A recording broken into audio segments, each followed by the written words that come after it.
The United States is pitching a peace plan for Ukraine. The first draft, quite favorable to Russia, and Europe is now scrambling to come up with an agreement that could bring peace in the region a little closer together. Joining us today is David Marples. He's a professor at the University of Alberta who has done extensive research on the history and the politics of both Ukraine and Russia. David, thanks so much for joining us this morning.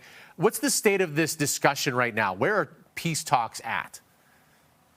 Right now, the initial peace talks have been modified a little bit in Geneva yesterday, but we don't know exactly in which way they were modified.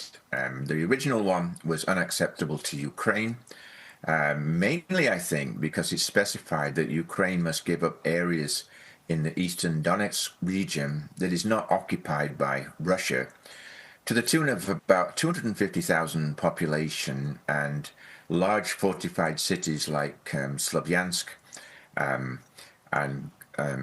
Kramatorsk and Druskivka that Ukraine simply doesn't want to give up.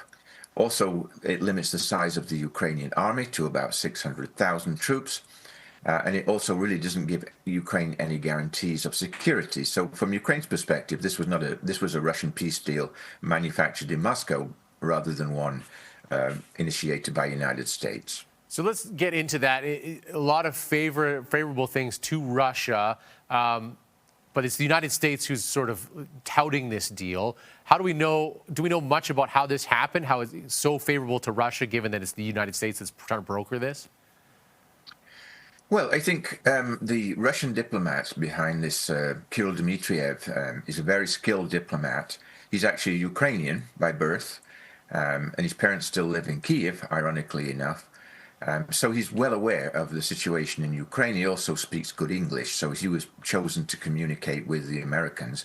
Steve Witkoff, the American diplomat, by contrast, has never been to Ukraine, doesn't know the language, doesn't know the culture or history, but he's very close to Russia, and he's been that way for some time. He considers Vladimir Putin to be a friend, which I would find disturbing, actually, in a U.S. diplomat who's supposed to be objective in these sort of discussions. So the two of them really came up with this peace plan. The Europeans have also, particularly the British, the Germans, and the French, have come up with their own version, which is a little better, as Zelensky himself has said, but at the same time is far from clear on what Ukraine should give up and how these territorial issues should be decided in the future.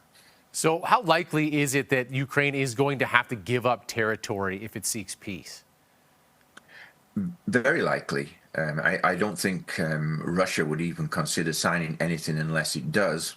Actually, I doubt Russia will sign this one either, because Russia claims to be doing quite well. But in fact, it would be very difficult to get the Russians out of Crimea, which they've occupied since March 2014.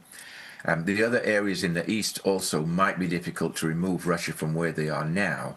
So I think that the key aspects are the remaining parts of the Donbass, which is Donetsk and Luhansk regions, but also Kherson and Zaporizhia regions in the south of Ukraine, which are very important. Ukraine occupies the major cities, but east of the river Dnipro, the main river dividing Ukraine from east to west, are Russian troops. And any peace deal has to consider that. If Ukraine could get these provinces back, it would be on a much more secure footing than otherwise. So I think that is the crucial thing, and Ukrainians are not willing to give up these territories. Okay, so peace deals continue to be talked about, but inside there's a lot going on.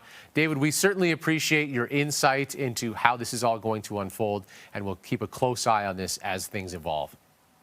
Okay, you're very welcome.